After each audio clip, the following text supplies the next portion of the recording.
आप उनको फोन करके एक बार उनकी परीक्षा लें कि सिर्फ ये शस्त्र जो है अपनी चेहरा चमकाने के लिए, आपके भीतर जो है अपनी जो है प्रभाव को बढ़ाने के लिए हैं या सचमुच ये कार्य करने वाले हैं।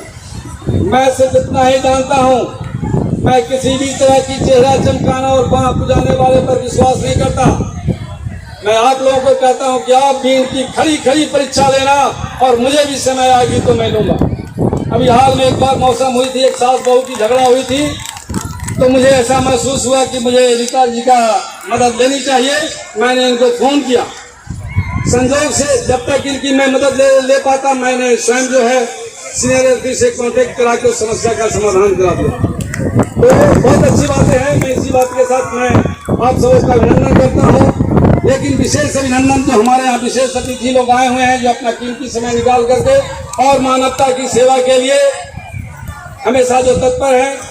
आदरणीय उषा मैम या जो भी लोग हैं, मैं इनको आमंत्रित करता हूँ उषा मैम को कि अपनी कुछ ज्ञान की बातें, कुछ संविधान की बातें, कुछ नारियों का फर्ज कर्तव्य जो हमारे देश के परिस्थिति के अनुकूल है, एक ज्ञानी को, एक लेखक को, एक विद्वान को हमेशा अवस्था और परिस्थिति के अनुकूल बातें करनी चाहिए, अनुकूल कर्म करनी चाहिए। तो इसके लिए बड़ा ही सक्षम है और बड़ा हम अपने आदरणीयों का एक बार जोरदार तालियों से अभिनंदन किया जाए। मैं भी इनके लिए जोरदार ताली बजाता हूँ। ताली बादन देखिए, ताली बादन बार बार बताते हैं, लोहे के तरह ऐसे मत बताइए। एक बार आधे मिनट का ताली बादन पूरी जोरदार से। 1 2 3 1 2 3 1 2 3 1 2 3 1 2 3 1 2 3 1 2 3। एक बार हस्तासन से आदरणीय मैम का स्वागत करेंगे, जोरदार हस्तासन से।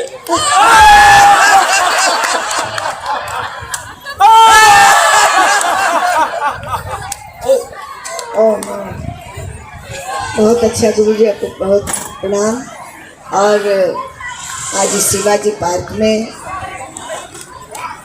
ये मानव अधिकार ट्रस्ट के सभी कार्यकर्ता, अध्यक्ष, संचालिका और जो नई जुड़ी है सदस्य, उनका हम और सामने सब बैठ के हमारी बात सुन रहे हैं, सबका हम आभार प्रकट करते हैं। और सचमुच में गुरुजी ने बहुत उत्साह बढ़ा दिया और हमको बहुत पुरानी बातें भी याद दिला दी कि महिलाओं को कितना संघर्ष के बाद कोई स्थान प्राप्त होता है। पहले तो महिलाओं को स्थापित करना होता है कि हम भी कोई जंतु हैं, हमारा भी सम्मान करो। घर में, परिवार में, समाज में हम केवल काम करते हैं, खाना बनाते हैं, पति की सेवा करते हैं, यही मेरा उपयोग नहीं। मेरा उपयोग और भी आप लीजिए, मैं सब काम कर सकती हूँ। आज अभी 2 बहनें जुड़ी, बोली कि मैं हाउस वाइफ हूँ। हम बोले कभी कभी हाउस वाइफ को कितना काम रहता है किसी को अंदाज है? बहुत सारा काम। और उस काम करते हुए में हम इस तरह के ट्रस्ट के माध्यम से या समाज में, सोसाइटी में, सरकार में कौन सी नीतियाँ बन गई जिसकी हम जानकारी रखें। हम खाना बना रहे हैं, न्यूज़ सुन रहे हैं, कौन कौन से नीतीश जी ने महिलाओं के लिए मजबूत करने के लिए योजना बनाई है। हम टीवी न्यूज़ देखते रहेंगे और काम करते रहेंगे, बच्चों को तैयार करते रहेंगे और अखबार भी पढ़ लेंगे उस बीच में। तो क्या होगा कि हमको नॉलेज बढ़ेगा तो हमारा सम्मान बढ़ेगा। मैं उन दिनों राजनीति में आई थी जिस दिनों महिलाएं राजनीति क्षेत्र में जाने के लिए बहुत बुरा समझती थी। 90 के समय बहुत कम हम लोग पकड़ के लाते थे कि चलो चलो काम करना, और लगे विधायक बनी, फिर विमेन कमीशन में आई तो महिलाओं के लिए काम किया। वो काम आप भी कर सकते हैं। आज मैं नहीं सदस्य हूँ, फिर भी मैं काम करती हूँ। कभी कभी बोर्ड में अभी नहीं हटा है, बोर्ड देख के लोग आ जाते हैं, तुरंत बैठ के एसपी को और उसको फोन करना, ये आप भी कर सकते हैं। केवल आपको मोरल बूस्टअप होना चाहिए, डरना नहीं चाहिए। हम फोन करें, यही हमारा अधिकार है। थाने में हम जाते हैं, थानेदार समझता है कि बस ऑल इन ऑल हम ही हैं, हमारे ऊपर तो कोई है ही नहीं। थानेदार के पास जाएंगे, फिर लौट के आएंगे, फिर जाएंगे, फिर लौट के आएंगे, आपको कोई समस्या का निदान नहीं होगा। इसलिए कि महिलाओं को लोग समझते हैं कि तो रोज सास बहू का झगड़ा, हस्बैंड वाइफ का झगड़ा, मतलब उसको सीरियस नहीं लेते कि अगर इसके साथ कोई परेशानी है तो चलो चल के समस्या का निदान। तो मेरे पास क्या है, अगर हम जानकारी रहे तो डीएसपी के पास जाएंगे, हमके पास अगर जानकारी है तो सीधे एसपी को फोन करेंगे, उससे भी ज़्यादा हुआ तो आईजी के यहाँ जाएंगे, और सबके हम डेट निश्चित है कि जाएंगे और वहाँ पर वो समय देंगे और मिलेंगे। और बहुत सी बहनें जाती हैं और अपना काम स्वयं जाके करा के आ जाती हैं कि मैं यहाँ से मिल के, भले ही उनको वहाँ मदद नहीं मिलती है जब तक कि कोई बड़े लोगों का फोन नहीं चला जाए जिससे उनको भय हो कि मेरा भी कुछ हानि हो सकता है। तो चाहे हमारे पुरुष भाई बैठे हैं या बहनें, ये समाज सोसाइटी में हो जाए कि फोन कर दीजिए तभी होगा, और होता भी है। आप अस्पताल में चले जाइए, मानवाधिकार की तरह सब भी है कि वहाँ जो डॉक्टर बैठे हैं उनको दिखाना है, उनको इतने बजे से इतने बजे ड्यूटी करना है, टेस्ट कराना है, उनका एक्सरे जांच करना है, आउटसोर्सिंग से सारी व्यवस्था है। लेकिन आपको यूं घुमाते रहेंगे, आप आज टेस्ट करना है तो 4 दिन बाद देंगे, 10 दिन बाद देंगे।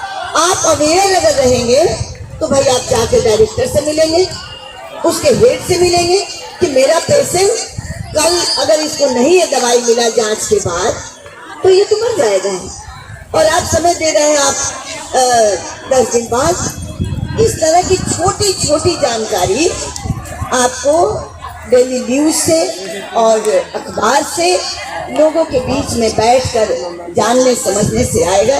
तो आप छोटा छोटा काम इस ट्रस्ट के माध्यम से नहीं, मोहल्ले में भी लोग जान जाएंगे कि ये नीता जी बहुत मदद करती है, चलो उनके पास चलते हैं। आज हमको मेरी बहू बहुत तंग कर रही है, तो बूढ़ी माता जी बैठी है ना, आज सास मेरी बहू बहुत तंग कर रही है, चलो उनके पास चलते हैं। तो एक तो लोकल पंचायती हो गई, बातचीत कर लिए, फिर थोड़ा थाना को भी धमकी दे दीजिए कि बुला के बंद करा देंगे। तो इस प्रकार से आप काम करेंगे तो आपकी पर्सनालिटी बढ़ेगी। तो पर्सनालिटी कैसे बढ़ेगी? जब आप जागरूक होंगे, जब आप जानेंगी समझेंगी चीज़ों को। नहीं तो क्या है, केवल खाना बनाना, मैं सामाजिक बात थोड़ा कर ले रही हूँ सब यहाँ बहने, खाना बनाना और साड़ी कपड़ा पहन के सज धज के निकल गए, यही मेरा काम है। मेरा काम है कि हम जहाँ हैं अपनी पहचान बनाएं, जहाँ हैं हम अगल बगल 10 लोग हमको जाने कि हाँ ये सीता दीदी, ये रीता जी हमारी मदद करेंगे। अभी जैसे रीता जी को कहा ना कि सब काम मिलने पाए, सचमुच में ऐसे बहुआ में उसका व्यक्तित्व। कभी कभी हम भी बोलते हैं आप संगीत सुनाइए, तो क्या है, जानने की इच्छा। अभी हमारे ओझा जी बैठे थे और इन्हें पता लगा कि संस्कृत सिखाने का काम ये जगह जगह बोलने के लिए। तो आप लोग के अंदर आया या नहीं आया? मेरे अंदर लगा कि मैं कल से इनको फिक्स कर लूँ कि भाई मुझे भी सिखा दो। 10 लाइन आ जाए कि मैं कहीं संस्कृत में भी बोलूँ तो आगे वाला समझेगा कि मुझे संस्कृत का भी मैं विद्वान हूँ। तो ये चीजें इच्छा जागनी चाहिए, और जब तक इच्छा नहीं जागेगी तो आप समाज में सरकार कौन कौन सी नीतियाँ बना रही है बच्चियों के लिए, महिलाओं के लिए, बुजुर्गों के लिए, वो आप नहीं जान पाएंगे।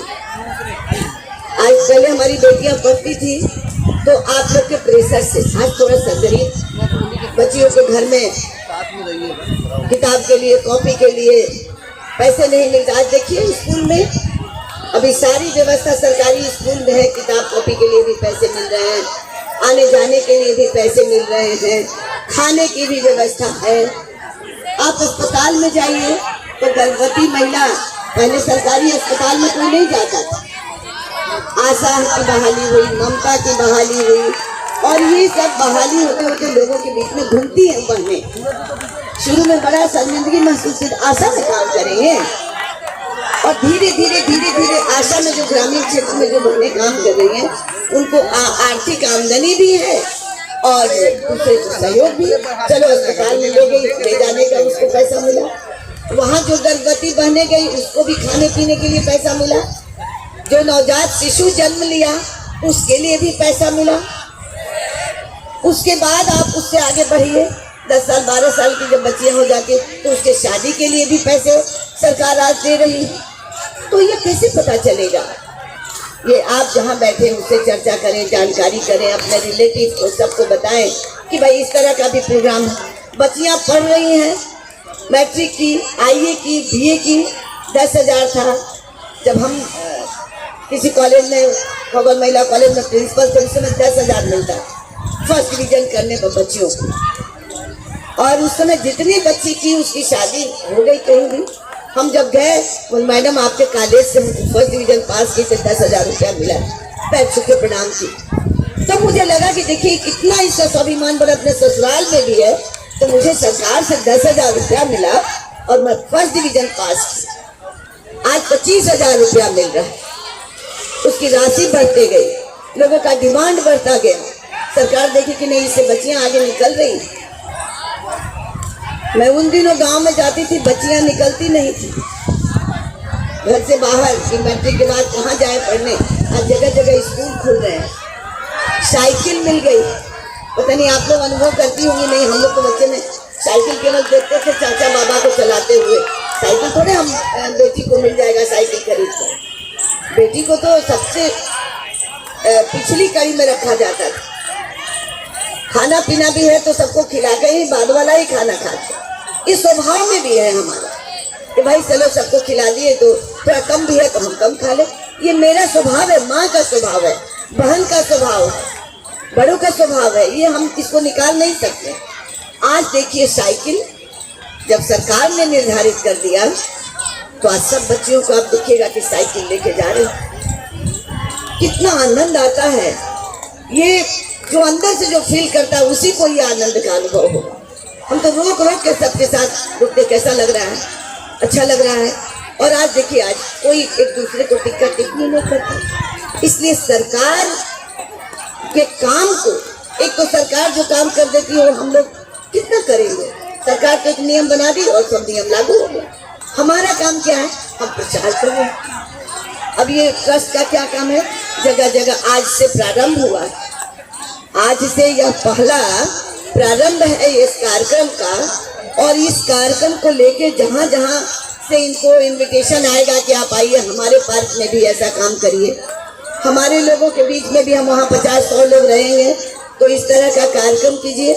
तो मैं धन्यवाद देती हूँ अरविंद जी को, जो इस ट्रस्ट के माध्यम से इतना बड़ा काम करने का इन्होंने जो सोचा है। और रीता जी, ये बहुत बड़ा काम। यहाँ बैठे हुए 2 व्यक्ति भी अगर इसका अनुपालन कर लेते हैं तो ये समझिए कि इस कार्यक्रम का आज की मेहनत का फल हमको मिले। युवा साथी, नौजवान भटक रहे हैं, उसके लिए कौन कौन सी योजनाएं हैं, कौशल विकास योजना की तरह इतनी सारी योजनाएं पड़ी, लेकिन सामने को पता नहीं है या वो डरते हैं, उनको कोई उस तरह से जागरूक करने वाला नहीं है। भाई इस तरह का काम करो। कल हमने अखबार में देखा कि दोनों भाई ITN हैं और बाहर में कोई पैकेज से काम कर रहे थे। समथिंग होगा 2, 4, 5, 10 लाख पैकिंग। और उन्होंने ये पेड़ में कुछ उगाया है जो घर पर या छोटे छोटे जगह में, और उसको बेच करके उसकी कितनी आमदनी थी। तो इस तरह का ज्ञान नहीं। हमारे बच्चे सर्टिफिकेट लेके घूम रहे हैं, ये होना चाहिए, कुछ अपना ऑनर बिजनेस, कौशल विकास योजना का सर्टिफिकेट लेके काम करना। तो ये सब जो आप लोग घूम घूम के बताएंगे तो लोगों में जागरूकता बढ़ेगी। एक बात हो गई क्या कि महिलाओं की सुरक्षा क्या क्या है। दूसरी बात हो गई कि सरकार से कौन कौन से अनुदान मिलते हैं जिसको हमको जानना समझना चाहिए। तीसरा, युवा के लिए जो कौशल विकास योजना के तहत इतनी सारी योजनाएं चल रही हैं, इतने सारे नए नए कार्यक्रम हो रहे हैं, उसको जानना समझना। जैसे पता चले कि भाई उन्होंने किया है, जाके आप तुरंत संपर्क करिए, संपर्क करके उनसे बात करिए कि कैसे किया। आपको नहीं करना है फिर भी आप समझिए, क्यों? इसलिए कि अपने जो लोग आपके पास आएंगे उनको बताएंगे कि देखो ऐसा ऐसा होता है, इसमें किस तरह के फायदे। आप भी करो, आपके रिलेटिव में बहुत से लोग आते होंगे मिलने, बेरोजगार घूम रहे हैं, उनको आइडिया नहीं है। तो इस तरह का काम आप सब जो यहाँ योग सीखने आते हैं तो जरूर सब लोग बहुत वंदनीय हैं जो ये काम अपने स्वास्थ्य के लिए करते हैं। शरीर जब स्वस्थ है तो मन भी स्वस्थ रहेगा, और मन जब स्वस्थ है तो अच्छे अच्छे कार्य भी होंगे। इसलिए बहुत ही वंदनीय है आप लोग कि आप अपना सुबह का समय देकर अपने स्वास्थ्य के लिए आते हैं। तो ये सब भी थोड़ा थोड़ा जब ज्ञान रहेगा तो आप दूसरों को ज्ञान बांटेंगे। महिलाओं के लिए जितने भी योजनाएं हैं उसकी जानकारी रख लीजिए, युवाओं के लिए रख लीजिए, बच्चियों के लिए रख लीजिए, और ये सब एक दूसरे में तो ऐसे ही लोग जान जाएंगे। एक बहुत लंबा हो जाएगा, बहुत सी बातें हैं। एक किसान चाची का आप भी देखती हूँ, साइकिल चलाती हुई, अभी बहुत सम्मान उसका सभी जगह हो रहा है, विदेश तक गई है। शुरू में हम लोग को भी लगता था कि ये क्या कर पाएंगी, इतनी बहुत मोटी सी लेडी, और सॉस बनाने के काम से शुरू की और आज सभी जगह उनको सम्मान किया जा रहा है। क्यों? उन्हें हिम्मत दिखाई, सारी चीज अपने अधिकार और हिम्मत। नहीं तो गांव में अगर महिलाएं साइकिल चलाने लगे तो 10 लोग बोलने वाले। आपके मोहल्ले में अगर कोई साइकिल चलाए और वो सब्जी लेके आए तो लोग टीका टिप्पणी करेंगे कि देखिए अब ये साइकिल से सब्जी लेके आ जा रही है। अब उस समय समझिए उस साइकिल से घूम घूम के प्रचार किया। कितना हिम्मत, कितना साहस और कितना स्ट्रॉन्ग होंगे। किसी का बात नहीं सुन के साइकिल से आना जाना और नया काम शुरू की। आज किसान चाची के नाम से राष्ट्रपति पुरस्कार भी उनको मिला। तो अपने आप को पुरुष हो, महिला, युवा हो, महिला हो, सबको अपने पर स्वाभिमान होना चाहिए, अपने पर अभिमान होना चाहिए और तब सफलता मिलेगी। इसलिए अभी और भी हमारी वक्ता को बहुत बोलना है। आप सब हमारी बातों से लाभान्वित हुई हैं, तो आप प्रतिदिन उठिए तो यहाँ से योग जाने के बाद सोचिए कि मुझे क्या करना है, मुझे क्या करना है, अपने बच्चों को क्या करना है। इन सब चीज़ों से आगे बढ़िए। और नहीं तो हम लोग गाँव से निकल के आए और MA में एक चीज़ लोग बताना भूल गए, मैं यहाँ DPS कॉलेज में मैं प्रोफेसर हूँ पॉलिटिकल साइंस।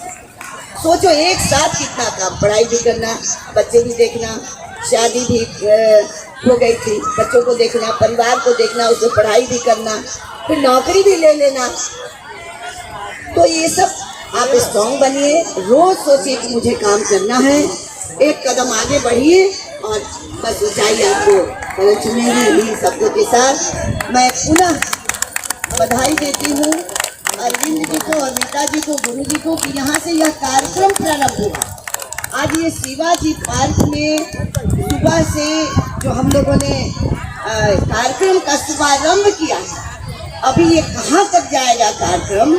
अभी कॉलेज में बच्चियों के बीच में यह कार्यक्रम जाने वाला है। उसके बाद में ग्रामीण क्षेत्रों में भी मैं कहूँगी अरविंद जी को कि पंचायतों में जितनी जनप्रतिनिधियाँ हैं उनके बीच में जाए और उनको ये सब बातों से हम लोग लाभान्वित करें। और ये जब आज से प्रारंभ हुआ है तो अंत तो किसी का होता नहीं है, इसलिए और आगे बढ़े, मेरी ऐसी शुभकामना है, मेरा ऐसा आशीर्वाद है कि अरविंद जी, रीता जी और ये पूरी टीम बहुत आगे बढ़े। ये ट्रस्ट और सभी महिलाओं को लगे कि ये मानवाधिकार ट्रस्ट के माध्यम से मुझे मदद मिल सकती है। ये ज़्यादा करना है कि मदद मिल सकती है। इनका टेलीफोन नंबर प्रचारित हो, इनका सबका नंबर व्हाट्सएप पर ये सब पर डाल दीजिए कि भाई इस तरह का कोई महिलाओं के साथ रोज। अभी गाय घाट में मैं तो कहूँगी आप लोग को जाना चाहिए, गाय घाट में जो मारपीट हुई, दोनों टीम में अंदर में मारपीट की और मारपीट करके घायल हुई बच्चियों को, ये वो वैसे वैसे जगह जाके सांत्वना देना, उनसे मिलना, उनका कार्यक्रम करना, पता करते रहिए, अवेयर रहिए कहाँ क्या हो रहा है। तो ये ट्रस्ट लगेगा कि सरकार का एक पार्ट होकर काम कर रही है। और मेरी ऐसी शुभकामना है कि आप सब यूथ हैं, खूब आगे बढ़ें, काम करें, महिलाओं के लिए, बच्चियों के लिए मदद करें। बहुत बहुत धन्यवाद, बहुत बहुत धन्यवाद। एक बार बोलिए भारत माता की जय, भारत माता की जय, वंदे वंदे वंदे। बहुत बहुत धन्यवाद, बहुत बहुत धन्यवाद। अब मैं हमारे लिए 2 शब्द बोलूं। आज मानव अधिकार ट्रस्ट के माध्यम से आप लोगों के बीच में कार्यक्रम रखा गया है और उनकी संस्थापिका रीता जी ने हम सबको स्वागत किया है। और हमारे साथ खड़े योग शिक्षक, और मैं भी इनको गुरु आज से मानने लगी हूँ और इच्छा होती है कि आकर सुबह बैठ करके इनके अंदर मैं भी कुछ प्रयास करूं। यहाँ पर बैठी हमारी वार्ड की नेता हमारी छोटी बहन पिंकी यादव जी और इस कार्यक्रम में उपस्थित सारी बहनें जो यहाँ उपस्थित होकर हमारा भी उत्साह बढ़ा रही और आपका भी उत्साह बढ़ा रही, और उसके अध्यक्ष अरविंद जी और सभी तमाम कार्यकर्ता जो मानव अधिकार के लिए जगह जगह जाकर अपनी बातों से सबको लाभान्वित कर रहे हैं, उसको समझा रहे हैं कि आखिर हमको क्या करना चाहिए, किस प्रकार से अपने अधिकारों के लिए समझ बनानी चाहिए और उस समझ से हमको काम करना चाहिए नित्य प्रतिदिन। तो वैसे भाइयों को भी मैं बहुत धन्यवाद देती हूँ कि उन्होंने इस ट्रस्ट को आगे बढ़ाया है। बाकी आप सब भी यहाँ बैठी, आप सबको भी बहुत बहुत धन्यवाद कि आज से मैं भी आपके इस ट्रस्ट में जुड़ चुकी हूँ और आगे भी जितना हमसे बनेगा वो मैं कार्य करूँगी। आप सबको बहुत बहुत धन्यवाद ये सम्मान करने के लिए। आप सबको बहुत बहुत प्रणाम, धन्यवाद। आज अंतर्राष्ट्रीय मजदूर दिवस के उपलक्ष्य पर मानवाधिकार टीम के द्वारा जागरूकता अभियान की शुरुआत की गई है और हमें अपने अधिकारों के बारे में जानना और क्या क्या आप लोगों को सुविधा सरकार दे रही है, ये सब के बारे में जागरूकता अभियान है। मैं पटना नगर निगम का प्रतिनिधित्व करती हूँ और जनप्रतिनिधि हूँ और मेरे माध्यम से जो जो कार्यक्रम और जो जो लाभ आप लोगों को मिल सकता है मैं उसके बारे में आप लोगों को बताऊंगी। सबसे पहले जो मूलभूत सुविधाओं में आता है, जो आप लोगों के लिए राशन कार्ड की उपलब्धता है, तो जो भी आप लोगों में मैं आप लोगों को बताना चाहती हूँ कि राशन कार्ड का जो भी निजी व्यक्ति है उन सबों को अगर राशन कार्ड बनवाना है तो उन लोगों को अपने लिए आय और आवासीय प्रमाण पत्र बनवाना पड़ेगा और उसके बाद आप राशन कार्ड का फॉर्म भर सकते हैं। और जो पेंशन की योजना सरकार चलाती है तो उसमें वृद्धा पेंशन है, विधवा पेंशन है, विकलांग पेंशन है। अगर आप लोगों को किसी कोई पेंशन की भी आवश्यकता है तो उसके लिए भी आप जो वृद्धा पेंशन है 60 साल से ऊपर के लिए है और कोई व्यक्ति अगर आप लोगों को अगर आपके जान पहचान में किसी को चाहिए बनवाना है तो वो मुझसे संपर्क कर सकते हैं। और इन दोनों के अलावा भी बच्चों के लिए भी बहुत सरकारी योजनाएं चलती हैं। स्कूल में तो आप लोग सरकारी स्कूल का जान ही रहे हैं क्योंकि हमारी दीदी ने आप लोगों को बताया है कि सरकार क्या क्या लाभ दे रही है शिक्षा के क्षेत्र में। और इसके अलावा भी मैं आप लोगों को एक और बात बताना चाहती हूँ कि हमारे यहाँ जो बैंक काम करते हैं जैसे ICICI बैंक है या आपका बंधन बैंक है, वो कौशल विकास की तरह ये कार्यक्रम चला रहा है युवाओं के लिए। जो युवा पढ़ लिख कर भटक रहे हैं और काम नहीं मिल रहा है जिन्हें, तो वहाँ पर आप जो बैंक है बंधन बैंक और ICICI बैंक, दोनों बैंक जो है इस तरह का कार्यक्रम चलाती है जिसमें आप लोगों को एक ट्रेनिंग दिया जाएगा, उसके बाद वो लोग आप लोगों को प्लेसमेंट भी देंगे। तो अगर इस तरह के कुछ युवा युवती जो भी हैं और जो कुछ कार्य करना चाहते हैं और कुछ सीखना चाहते हैं, उन लोगों का 3 महीने का प्रोग्राम रहता है, उसके द्वारा वो लोग में ही उन लोगों को प्लेसमेंट भी करवाते हैं। तो एक ये अच्छा चीज़ है आप लोगों की जानकारी के लिए, युवाओं के लिए जो 20 साल से ऊपर के हैं और मान लीजिए कि ग्रेजुएट हैं या फिर इंटर भी कर चुके हैं और आगे पढ़ाई नहीं कर रहे हैं, वो लोग इसका लाभ ले सकते हैं। अगर इसके ये सब चीज़ भी जानकारी अगर आप लोगों को चाहिए तो वो भी मेरे यहाँ उपलब्ध है। मैं आप लोगों को बताऊंगी कि किस तरह से ये कार्य किया जा सकता है। और सरकार की बहुत सी योजनाएं हैं, अगर आप लोग मानवाधिकार से जुड़कर अपने अधिकारों की रक्षा के लिए करेंगे तो हम लोग के माध्यम से जो भी कार्य जनप्रतिनिधि के माध्यम से जो भी कार्य लाभ आप लोगों को लेना है वो आप लोग मुझसे संपर्क कर सकते हैं। कभी भी मेरा नंबर भी आप लोगों के पास उपलब्ध है, मैं अपना नंबर भी बता दूँगी। कोई भी जानकारी किसी भी तरह का हो तो आप लोग मुझसे संपर्क कर सकते हैं। आज इस जागरूकता अभियान का छोटा सा एक ये कोशिश है और इसी कोशिश के तहत मैं अपनी बातों को रख रही हूँ कि आप लोगों को कोई भी जानकारी चाहिए तो आप मुझसे संपर्क कर सकते हैं। धन्यवाद।